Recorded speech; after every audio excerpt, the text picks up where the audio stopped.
Low ಮಾಮು, love ಏನೋ breakup ಆಯ್ತು, ಆದ್ರೆ ಹಿಂಗಾಯ್ತಂತ ಹೇಳಲೇ ಇಲ್ವಲ್ಲೋ? ಹೌದಲ್ವಾ? ಯಾಕೋ ಸಂತೋಷ್, ಎಂತಕ್ ಬ್ರೇಕಪ್ ಆಯ್ತು? ಏನಾಯ್ತು?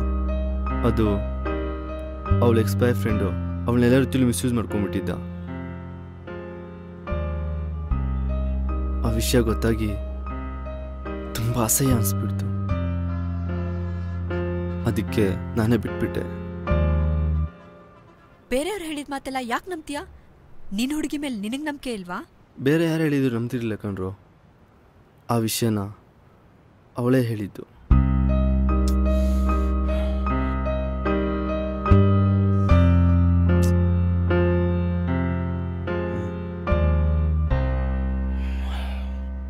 ಎಂತ ಕೆಲಸ ಮಾಡ್ದೋ ನೀನು? ಅವಳನ್ನ ಪ್ರೀತಿಸ್ತಾ ಅವಳ ದೇಹನ. ನಿನ್ನ ಹತ್ರ ಯಾವ ವಿಷಯ ಮುಚ್ಚಿಡ್ಬಾರ್ದು ಅಂತ ಅವಳು ನಿನ್ನ ಹತ್ರ ಎಲ್ಲ ಹೇಳಿದ್ದಾಳೆ. ಅದನ್ನ ಅವಳು ಯಾಕೆ ಹೇಳಿದ್ಲು ಅಂತ ಅರ್ಥ ಮಾಡ್ಕೊಂಡಿದ್ಯಾ? ನಿಮ್ಗೊಂದು ವಿಷಯ ಗೊತ್ತಾ? ಎಷ್ಟೋ ಜನ ಹುಡುಗಿರು ಅವ್ರ ಫ್ಲ್ಯಾಶ್ ಬ್ಯಾಕ್ ಬಗ್ಗೆ ಆಗಲಿ, ಅವ್ರ ಎಕ್ಸ್ ಬಾಯ್ ಫ್ರೆಂಡ್ ಬಗ್ಗೆ ಆಗಲಿ ಹೇಳೋದೇ ಇಲ್ಲ. ಅಂಥದ್ರಲ್ಲಿ ಅವಳು ನಿನ್ನ ಹತ್ರ ಎಲ್ಲ ಹೇಳಿದ್ದಾಳೆ. ಅವಳು ಅದನ್ನ ಯಾಕೆ ಹೇಳಿದ್ಲು ಅಂತ ಅರ್ಥ ಮಾಡ್ಕೊಂಡಿದ್ಯಾ? ನೋಡು, ಯೋಚನೆ ಮಾಡು.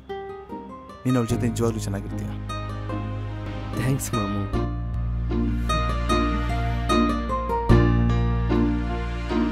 ಹೇಳಿದ ನಿಜ. ನಾನು ಈಗಲೇ ಹೋಗಿ ಅವಳ ಹತ್ರ ಮಾತಾಡ್ತೀನಿ.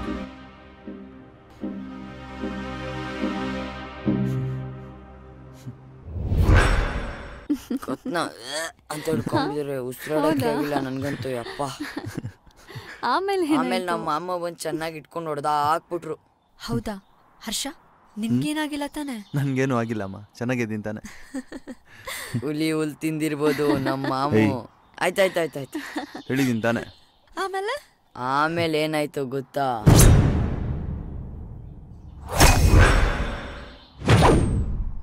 ಮಾಮು ಅಲ್ಲೋಡು ಮಾಮು, ಅವತ್ತಿನ ನಮ್ಮನ್ನೇ ಫಾಲೋ ಮಾಡ್ತಿದ್ದಾರೆ. ಅವ್ರಿಗೊಂದು ಗತಿ ಕಾಣಿಸ್ಬೇಕು ಮಾಮು. ನೀವಿಬ್ರು ಹೊರಡಿ.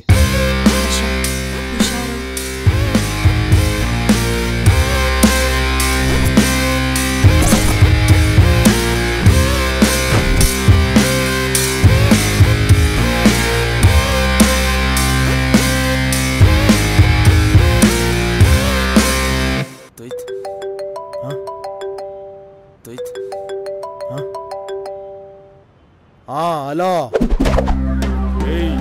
ಏನ್ ಮಾಡ್ತಾ ಇದ್ದೀರಾ? ನಾವೆಲ್ಲ ಇಲ್ಲಿ ರೆಡಿ ಇದ್ದೀವಿ.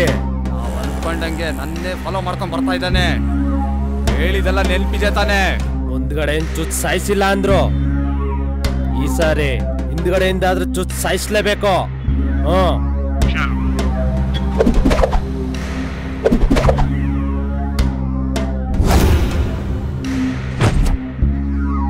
ನನ್ ಮಗನ್ ಸಾಯೋದ್ ಪಕ್ಕ. ಅವನ್ನ ಬಿಡ್ಲೇಬಾರ್ದಣ. ಲಾಸ್ಟ್ ಟೈಮ್ ನನ್ ಮಗ ನಾಯಿ ಹೊಡ್ದಂಗ್ ನಮ್ಮನ್ನ. ಈ ಸತಿ ನನ್ ಮಗನ್ ಕತ್ತರಿಸಾಕ್ಬಿಡ್ಬೇಕಾ ನನ್ ಮಗನ್ನ?